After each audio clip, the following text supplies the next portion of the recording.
they're sitting on a razor's edge right now. You've got half of your colleagues in the organization who want to bring you over because you are the enabler of driving competitive differentiation and growth. And then you have another set of colleagues that want to bring you into their camp and say, you got to pump the brakes on this. We got to be careful.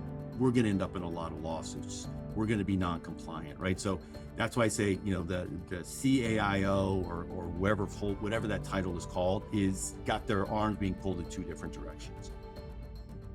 Welcome to the Chief AI Officer or CAIO podcast, where AI mentor Sanjay Puri talks with the leaders shaping tomorrow's technology. We explore their stories, challenges, and big ideas driving change. So if you're curious about how AI is transforming work, business, and everyday life, this is your front row seat to the future. Joining us today is Tom Andriola, the Market Development and AI Group Executive at Dynatrace, leading enterprise-scale AI adoption and reshaping how organizations work with intelligent systems. Passionate about trusted AI and data-driven cultures, Tom champions collaboration between carbon-based workers and silicon-based agents. With decades of experience spanning healthcare, higher education, and industry, Tom is a seasoned digital transformation leader. Tom, welcome to the Chief AI Officer podcast. Sanjay, thank you for having me today. Tom, we have a global audience made up of your peers. We have entrepreneurs, AI entrepreneurs, policy leaders, and just AI experts or people who are fascinated with AI. So for them, just to look back, you led UC Irvine's early institutional AI efforts, including launching ZotGPT. Looking back, what convinced you that the university needed its own AI platform rather than relying on commercial tools like ChatGPT, etc.? For me, it starts with the ChatGPT moment, right? We all had that moment, at a different point in time. For me, it was about a week after the launch when someone showed it to me, and I had a flashback to 1996. We're talking about something as fundamental in terms of the impact that it'll have on the way we live our lives and the way we do our work as the internet. And if you go back to that time, and I was fortunate that I was at that early point in my career when I got inside that tornado. I was working with organizations, but very junior, obviously, as compared to today. But what I saw was a pathway and a journey that every organization went on to figure out, how do we start to use this? In this case, it was a technology and it was a new medium for connecting with people. And of course, now we've had it for a full business generation, and it's transformed everything that we do. Well, I saw that moment all over again. And there were a couple of things that I knew. One was those who adopt early and lean in hard were going to create competitive advantage. And being in the role that I had, I needed to convince my colleagues that we needed to be one of those organizations. This was not just the IT organization figuring out the cloud. This was everyone. And in the last 2+ years have proven this out. Fundamentally, everyone will touch these set of tools. We'll figure out how to use them. We'll redesign the way that we do our work. We'll redesign our experiences through a lens now of taking advantage of these tools while they're changing and getting more capable all the time. And we just don't know, how fast this is going to change. And so when you do that, you have to lean in, you have to deal with uncertainty. And for me, it was like, okay, it's an organization of 30,000 people. We have to fundamentally think through a lens of all the way that we work is going to change. And ultimately, every employee needs to become comfortable with what these tools will mean for them. This is now embodied in Walmart CEO's recent comment of 2.1 million people. Everyone's job will change. Everyone knows how to do. I was saying that 2+ years ago. The other thing, being at a university and having 40,000 students, was it was clear to me that the students who could master these tools, not just know how to use them, but also be able to speak about them from a standpoint of, I know how to use them to be better at my work. I know how to use them responsibly. I know how to use them ethically and equitably, and to be able to go out and articulate that and not just demonstrate I can open up ChatGPT and use it. We're going to have a competitive advantage in terms of the career opportunities. And we're seeing this already, right, in terms of some of the transformations about, the early career hiring and who's getting ahead and all of that. And so for me, it was like, okay, the students need to be ready. our employees need to be reskilled, and our work is going to be basically redesigned around how do we become more competitive around the core markets that we serve. Did you create a foundation model, or were you using an open source, and did you do data ingestion? So it was a platform so that we gave people, a branded interface to come say, if you're going to be doing stuff with AI, this is the place that you come. So it was our own kind of give them that single, simple interface that was branded. It's like, this was where you come. So that was number one. Number two, on the back end, we gave people access to different models that they could choose from. For some people, it was just the standard, whatever the OpenAI, main model was, but, people could use DeepSeek, people could use Gemini, because for most people, they weren't going to care. They were just going to get used to these things. But some people who cared or had specific uses, like I'm doing stuff in computational biology and I want a particular model. So, what I didn't want is all of our users getting into the complexity of which model should I be using. So we abstracted that level by creating a platform. And that platform gave us the ability to basically say, look, the models on the back end are going to constantly change. Let's keep that away from our users. Let's give them a simple interface. Let's give them builders and agent developers that they'll be able to use on top of that. And they could throw their things on top and share within the community. And then let's brand it. As branding it and knowing people were coming there, it's not just where I come to get access to a tool. It's actually where I come to think about innovating the way I do my work, right? So it becomes also a platform for your digital transformation effort, which is ultimately where this stuff plugs in. And then the other thing I learned from my internet era in being in the early kind of web stop and e-commerce game was these companies are not full service providers. They're toolkits that you as users at this stage of development, you take tools and you create building blocks that create solutions. At some point down the road, we'll be able to buy these things more in commercial off the shelf, but we're not there yet. If you talk to companies today, they are doing a lot of customized development and a lot of integration between things to be able to, quote unquote, create the solutions that generate superior outcomes. And I knew that because I went through it on the internet and I said, we can't wait for these things here. We need to jump in. And this is the strategy that at Irvine, we ultimately adopted. UC Irvine's mascot is Peter the Anteater, and students are called Zots. So after the anteater's tongue sound, so you've essentially named your AI after an anteater's hunting mechanism. Zot is the sound. It actually comes from the old BC cartoon associated with the anteater, because the anteaters are relatively silent as in terms of the way that they navigate through the world. And so we have a lot of things that get Zot on the front end, right? It's the sound we make it at, when we kind of do our call to, to community. So Zot was it's kind of a known thing, right? And so we just attached it to the GPT. And so it became its own brand. I'm a big believer because of my work in both bringing products to market and then also running internal, change and transformation efforts. Your transformation efforts need to be branded as well. They need to have a cachet around them that people want to join on to something cool, and, ZotGPT is a cool thing. It's where the world is going. And so people were gravitating to it. We built an innovation ambassadors program for those that were leaning in early, who got extra training, extra opportunities to speak to industry leaders. And so it became, part of our digital transformation effort that we just called Work Reimagined. So it worked for us. And again, it's not just working at UCI, but the brand has also created, a recognition across the higher education industry amongst peers. That's fantastic. I mean, that's pioneering stuff. But Tom, branding and education generally they don't go together. Was it difficult to kind of get your president and others to kind of buy into that we need to brand this? Because I think that's fantastic. You branded transformation. I think that the hardest conversation was really about the conversation of we need to start now, early, when everyone was like, well, is this really going to take, right? So I think it was the strategic conversation of how important is it going to be? Is it going to be transformational and really change the way that we need to work as an organization, number one. And then I say the second thing was more, this is an all of us thing.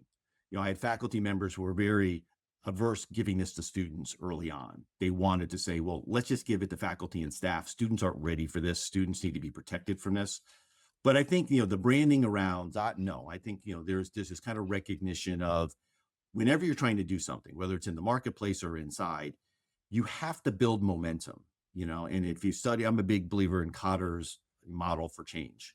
And, there's about building this momentum and maintaining momentum, creating a sense of urgency. And one of the ways you create an urgency is, kind of not just the call to arms, call to action, but also putting a name against it. So when it gets spoken, people are like, I know what that is. Brand the transformation and name the call to action because it gets people going, whether you're in academic institutions or corporate. I think that's a very, very important point that you made, Tom. Tom, how did you strike the balance? Because you're still dealing with students in many ways, encouraging experimentation, with different platforms, etc., but also maintaining some kind of oversight, whether it is data security, privacy. And what I've seen in a couple of years here is that the conversation around this topic continues to evolve, and it evolves to where people are in the journey of figuring out how to use these new, very powerful tools as part of their day-to-day work and in running their companies. For us in the beginning, it was very interesting when the natural innovators were all over these tools, the ones that were available for free, the ones who you could get for $20 a month, and then what we made available. But the percentage was right in that, 10, 15%. And a lot of people were standing on the sidelines. And when we asked why, the answer we got from them is, well, I hear that they don't respect privacy. And I hear that if I put my information in there, that means I'm giving it to these large tech companies. And that's the reason why people were not engaging. And my job was to be able to get critical mass of engagement. So the first version of ZotGPT we came out with, we explained to people in very plain language that, look, think of this as we just put a fence around the backyard, and whatever you're doing in the backyard stays in the backyard.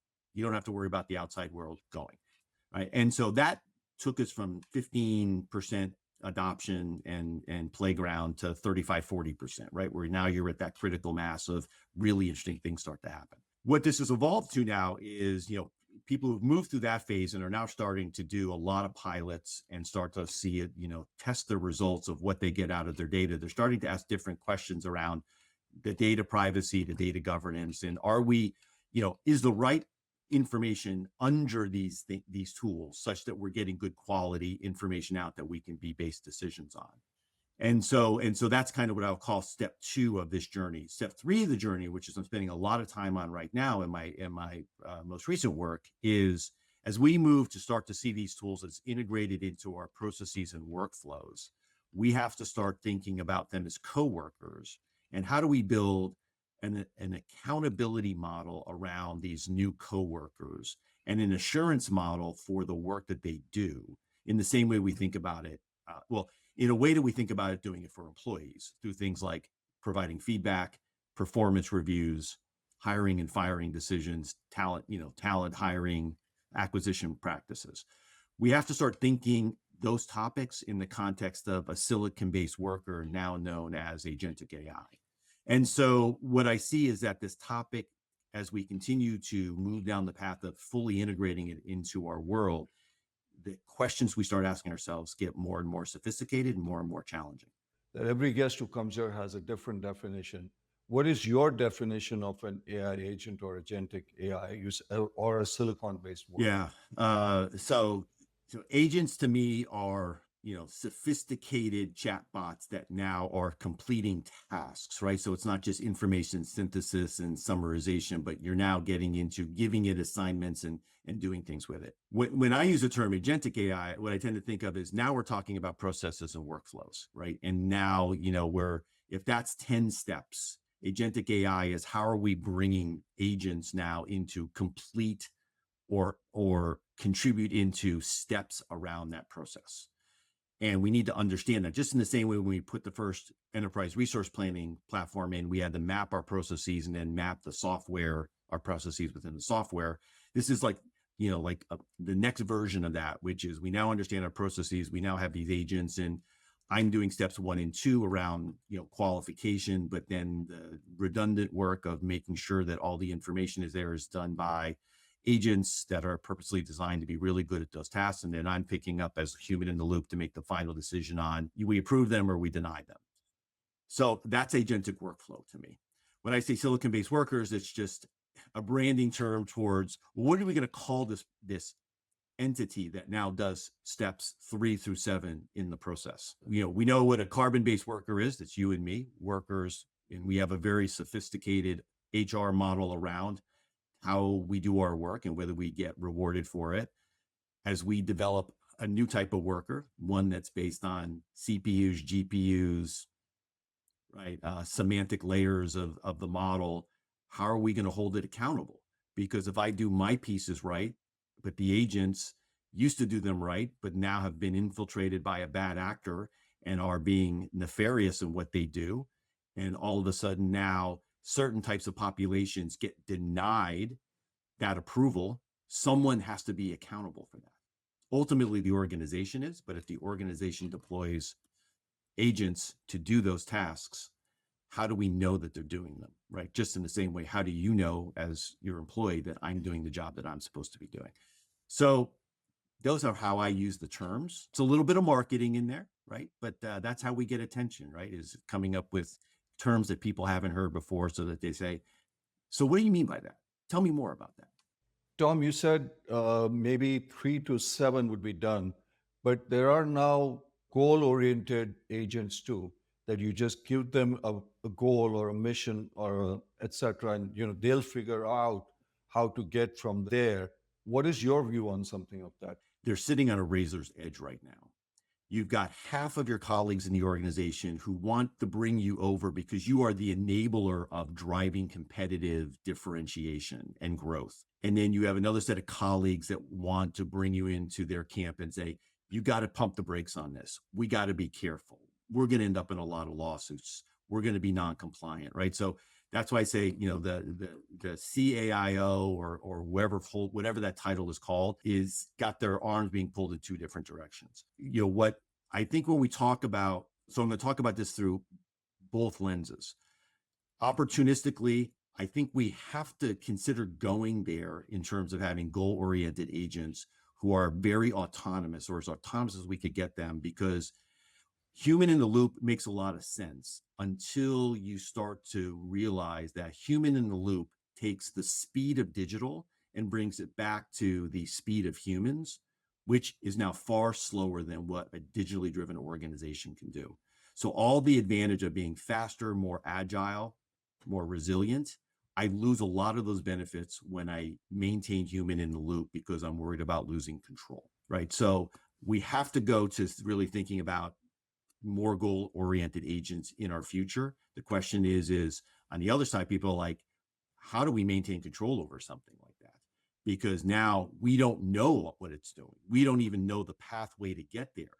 What if some of the things that they did, like we're seeing some of the behaviors in the model, is because we gave it a goal and we gave it competition and it saw as a threat that if it didn't complete the goal, it now went out and did illegal things or potentially unethical things and tricked people in order to get to the goal. How do we ensure that that is not what the front page story is about? So these are real things. And again, you have to address these technological challenges with technology because it's the only thing that can keep it in balance. And so I see that, yes, we're going to see more autonomous activity around agents, but we're going to have to build this framework around it so that we always understand what it does. We can put guardrails around it, but we can audit what it does so that we can always maintain a level of control and that off switch. These, agents, who should they be reporting within the organization? Is it HR? Is it functional departments? Is the chief AI officer? Is the CIO? That's the conundrum a lot of your peers are going through. So can you address that for them? Yeah, I don't think there's a standard yet. It's really interesting, right? Because so much, if I go back through the generations of my career, they always get you in the room to talk about. Now it's like, we want to be in the room to talk about AI. But how frequently the conversation flows back into we have to look at the processes. We have to look at how we're organized. We have to look at people and reskilling, right? So it becomes this kind of full picture of digital transformation that we look at, or organizational change. There's no standard models. Organizations are struggling to figure out, as they get more sophisticated in creating these agents, their technology. So you want the technology organization to have a strong role in how they're developed, how they're deployed, how they're managed. One of the interesting things that has happened at Moderna, right, is they have merged the roles of CHRO and CIO into a single person. And I think it was their recognition, being an early adopter, that these worlds are not so different anymore. They're much more fused together. I mean, that's a pretty enlightened organization, in a very specific field that is going to be heavily dependent on, being on the AI edge. I mean, think about how many times, these new technologies have created kind of these separate units away from the core units. Like how many times they started outside of IT, but then ultimately over time, as we got more mature and more competency throughout the organization, including the executives, people started to say, well, that seems redundant. Why do we bring that together? But I think that's going to be several years before we play out, because I mean, AI is, fundamentally, it's a general purpose technology, right? It's in the steam engine, electricity, personal computer type category. And these things tend to play out over, even though it's very accelerated, the steam engine took 65 years to be fully integrated into driving our economy. People are saying now somewhere between 7 to 10 years for AI, because we're so much more kind of digitally oriented. But still, I mean, the organizations tend to lag their ability to adapt and change.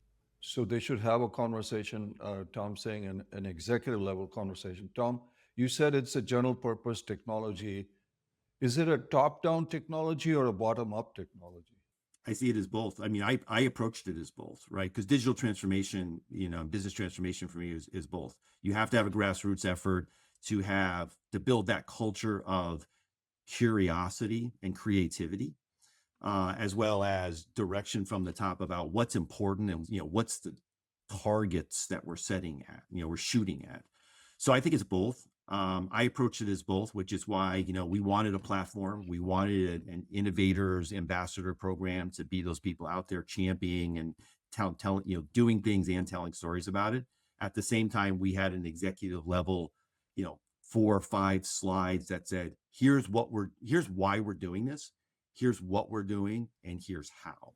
So I think it's both top down and bottom up. That's the only way that I know to make large scale enterprise change happen. CEOs who are leaning in heavy, their organizations are moving faster than CEOs are saying, well, I think my IT leader is taking care of this, or I think my marketing officer is taking care of this. To me, this is not one of those cloud you could push back to your IT team and saying, go figure out this cloud thing. Even mobile to a certain extent of, mobile, a couple of our executives are more interested in it. This one, if you're a CEO and you're not experiencing these tools and thinking about how your business is going to be different 1, 2, and 5 years from now, I think you're doing a disservice to your organization. I got a chance to listen to about a year ago, the Stanford Medicine CEO talk about. He was all in, and he was surprised at how few of his colleagues had invested as much energy into understanding how these tools work, because what he saw was this was going to change the way that we care for patients and the way that we understand disease. And when you have that level of kind of direct engagement, it flows down through the organization, and that delivers a lot of what the top-down messaging needs to be. According to you, how should an organization, or how did you evaluate success or ROI? Is it about measurable outcomes, or is it a broader cultural shift? Is it customer satisfaction, increasing market share? I've had many different versions of people, but this is becoming a big issue. So let's hear your take on this. I like the word outcomes. I think leveraging new technology, whatever it is about creating superior outcomes. Superior outcomes give me growth. They give me competitive advantage, right? They give me operational effectiveness, efficiency, or agility. And so to me, it's like, why are we doing this? Ultimately create superior outcomes for our different stakeholders so that we can be successful as an organization. So now, again, I'm out of that technology leadership chair in terms of being in an organization and now working with many organizations. If I were sitting in that chair and I were listening to my teams come to me and say, we want to do this, we want you to go get us an investment for this, I would be in terms of like, look, what outcomes are we going to make better for the organization? And how does it help us win? Are we competitively differentiated if we do this? Do we have better operating margins if we do this? Or are patient or customer satisfaction scores going to go up?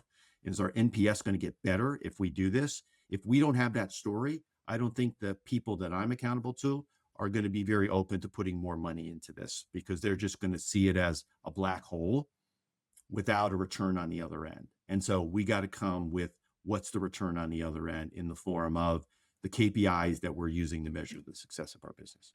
But that directly also, Tom, kind of ties into picking the right use cases, right?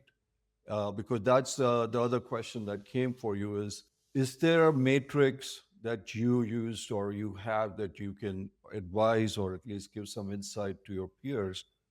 How should they pick? Because for large organizations, there could be thousands of use cases or hundreds of use cases. What should they pick on? I mean, yes, you said outcomes, but outcomes can vary also and can be confusing. And sometimes there's political pressure on picking A specific outcome versus B specific outcome. So I'll tie back to something you asked before. This is where both top down and bottom up, I think, come into play, because there are 1,000 use cases for AI. And the bottoms up effort is looking at, hey, go find one of those 1,000 that you can make better, do it, let's measure it. And if it works, let's scale it.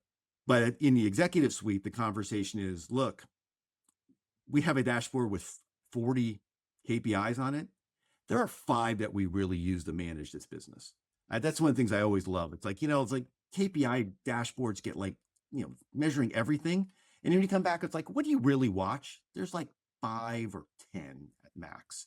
And so it's like, if I'm at that level and I'm trying to do something truly strategic, I'm looking at that small list of KPIs and saying, and so what are we going to do to move one of those KPIs in a way? There might be 4 use cases below that we're working on that contribute into that. But I know to get my colleagues in the executive suite or something that's going to get on the board agenda, it's got to be one of those 5. And so I tend to think about I like a lot of activity on the 1,000 and, focus on no more than 2 of those top KPIs, because I show one of those moves, it actually makes the investment to get down to those 1,000 a lot easier. I think real change leaders have their eyes on both, right? So the way I looked at it as the 1,000, that's why we created the ZotGPT platform and the Innovators Ambassador Program, so they could go find and out of their interest find those. And then at the executive level, we were looking at the most specific things. So I'm just going to pick this one. So it's like patient satisfaction, really, really important from the standpoint of driving your healthcare enterprise. We're talking about that. We're talking about, what AI investments might be able to move the needle on that. How do we measure it today? How do we execute on it today? Where could we make a difference? Can we make it better? I mean, those are the types of things that at the executive level, it comes down to a handful of things. Like, I've seen in working with executives over the years, the number of KPIs they really manage to is a lot less than the dashboards that usually come to the monthly meeting. I mean, one of my great stories from my early ERP days, where I came in after a failed ERP project, $500 million business, service executive. And he said, Tom, I just want 5 reports that I can count on to run this business. I just need these 5. He goes, I know we have like 200 in the pipeline, but I need 5. And the lesson I walked away from is executives know how to focus on the right small set of things to make sure that the 80 and 90% happen right. Let's have the conversation to make sure that we're in agreement on what are the most important ones. And then let's put our energy against that. Tom, your edge, leverage, and trust framework, tell our audience, how can that mindset and what does that mean? How can that help organizations, build ethical, transparent, and high-performing AI systems?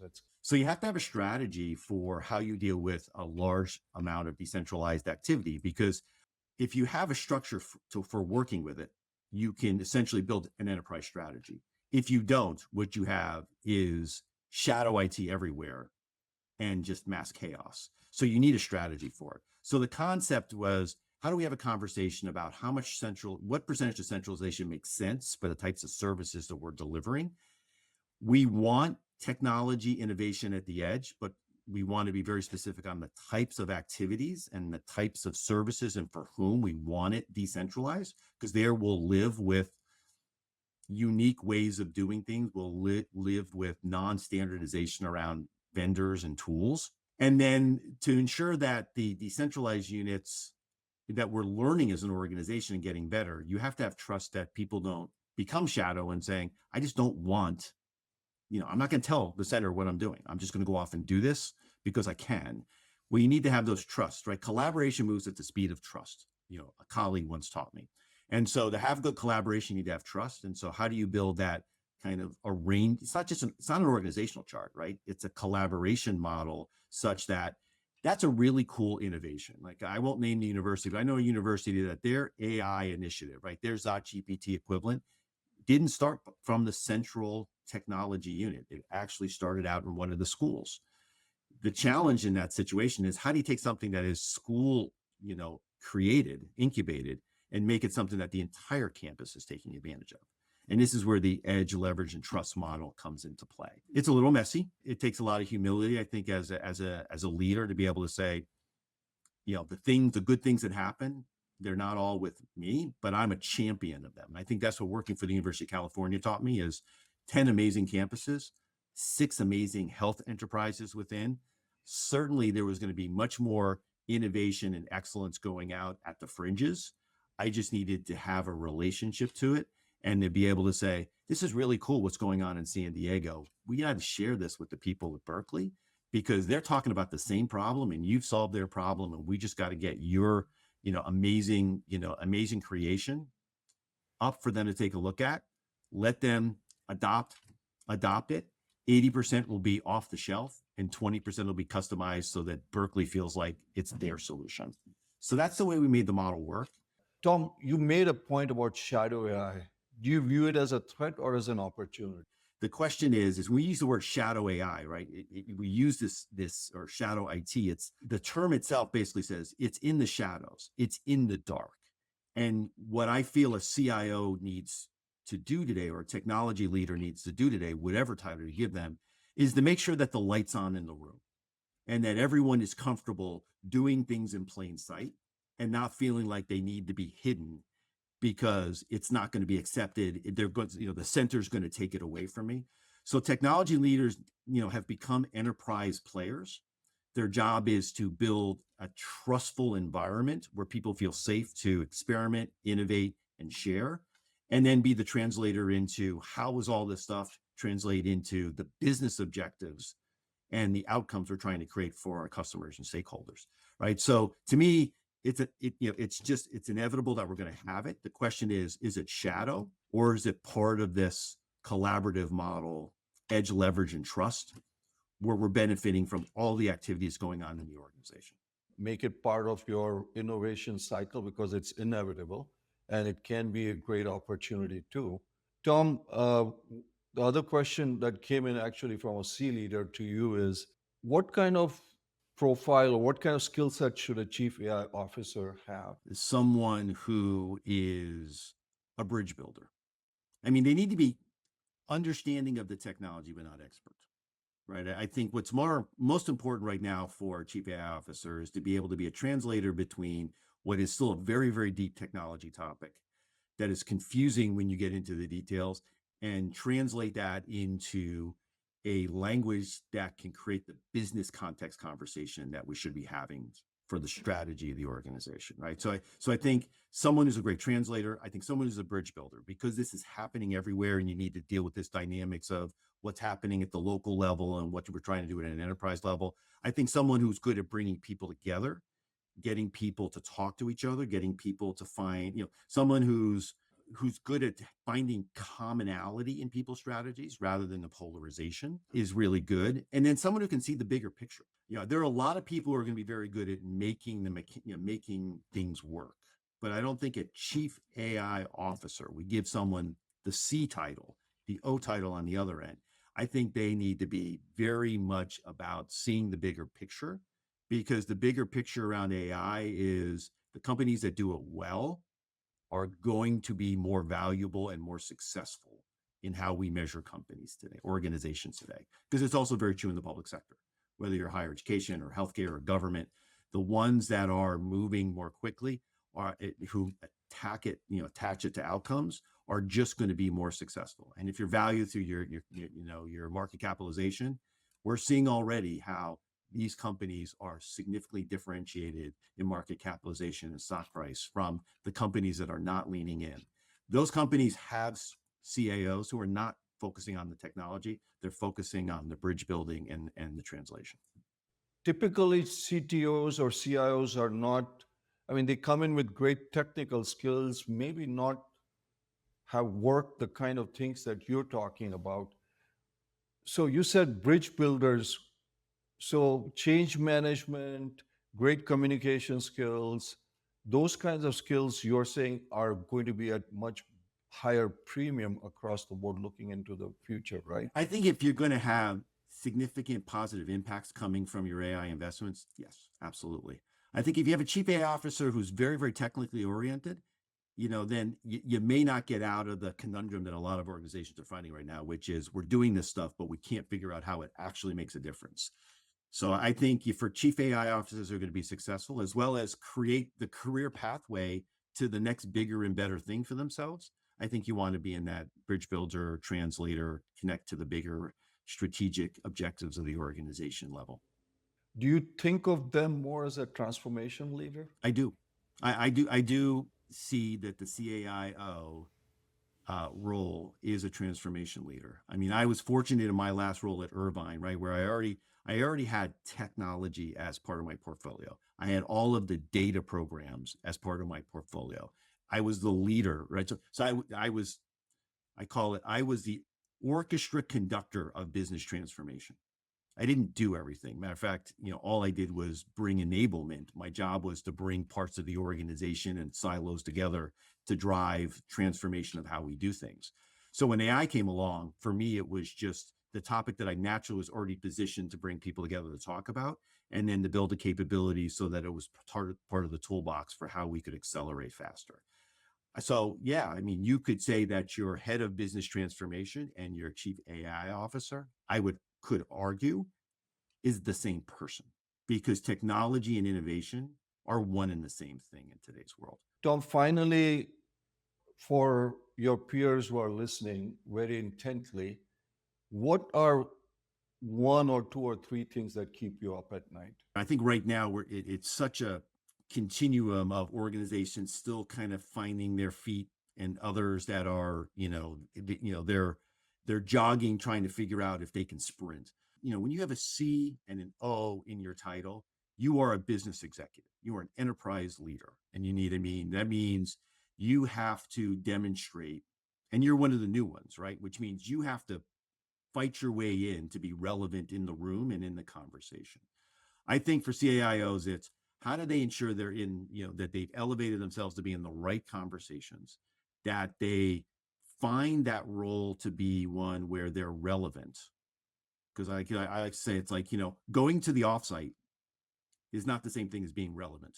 Because there's a lot of executives who go to the offsite and they sit in the room and they say very little, they contribute very little, versus the one who asks the question that was on everyone's mind, but was the first one to get it into the center of the room, and then facilitates the conversation and builds the commonality 2/3 of the executive team, so that that's where the investment lands, right? I think the CAIO has the opportunity to figure out how they become that person for the organization, because they are, the person who's been assigned to figure out how they take the most important technology that's going to drive the future of business and future of interactions.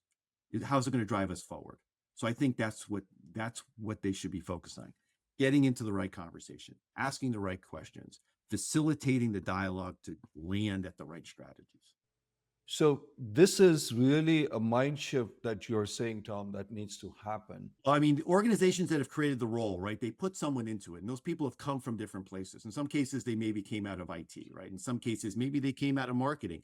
Maybe they were the person who just ran the global transformation program to standardize everyone onto a single enterprise system with a great data lake behind it to drive, data-driven decision making, and their credibility is high, and so that's why they're getting the chief AI title, even though they don't know all that much about the technology of AI. So everyone's coming from a different place into the role, but I think what the role is meant to accomplish is to be the most strategically, the one is driving the conversations that lead to strategic decisions. Ladies and gentlemen, that's a masterclass from Tom. Amazing. You ready? As ready as I'm going to be. A favorite AI use case you've seen in the last year? One that almost every American can deal with if you're a homeowner. Using AI to completely revamp the permitting process so that I can add a bathroom to my home. Yes. I think every homeowner in this country can say to that. Tom, AI project failure comes down to, most often, to technology, people, or process. Pick one. People. And I'm going to say people/culture. The most underrated AI capability people should be paying attention to. Computer vision. Computer vision. That's interesting. Would you go for cloud or on-prem? Cloud. Synthetic data or human data? Actually, a really, really good one. I've been following synthetic data for about 6 years. Wish I had invested into it when I first started looking at it. They both have really, really good use cases. I think a lot of organizations are going to fall back on real world data, but I think there's a lot of innovation to happen if you understand how to leverage synthetic data, especially for big, large problems, like in healthcare, for example.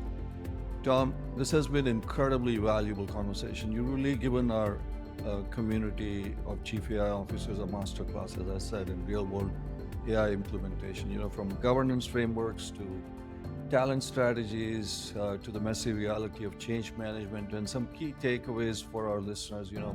Tom saying treat AI as an organizational change, not just as a technology deployment, and start, as he said, with the why and the what. I think that's very, very important. So, and the mission for making sure that chief AI officers get this kind of information, I think, is very, very critical. And for our listeners, please check out Tom's podcast on Digital Squared, wherever you get your podcasts, and connect with him on his LinkedIn. He's consistently sharing some amazing insights like he shared here on AI, data strategy, and others. And for those aspiring chief AI officers, Tom's journey from healthcare technology executive to CIO of the UC system shows that the path to AI leadership isn't linear. It requires technical chops, as Tom said, but also change management, stakeholder management, vision, and branding skills like Tom has shown, and also the ability to navigate complex regulatory frameworks and environment. Tom Andriola, thank you. Appreciate it, sir. Sanjay, thank you. You're doing a great service to the people trying to pursue this as part of their career path. And, I think you believe in this as I believe this. It's where the action's at. CAI officers are the coolest roles in organizations today. And for aspiring ones, please read and listen to what Tom's saying. If you think this is what he has given you, a McKinsey-based lesson, he's got a lot more. So Tom, thank you for being with us. Thanks, Sanjay. Thanks for tuning in to the Chief AI Officer podcast with Sanjay Puri. If you enjoyed this conversation, don't forget to leave a comment. We'd love to hear what you thought, and share it with someone curious about the future of AI. Join us every Friday right here on the CAIO podcast as we share more stories and insights from the leaders shaping what's ahead.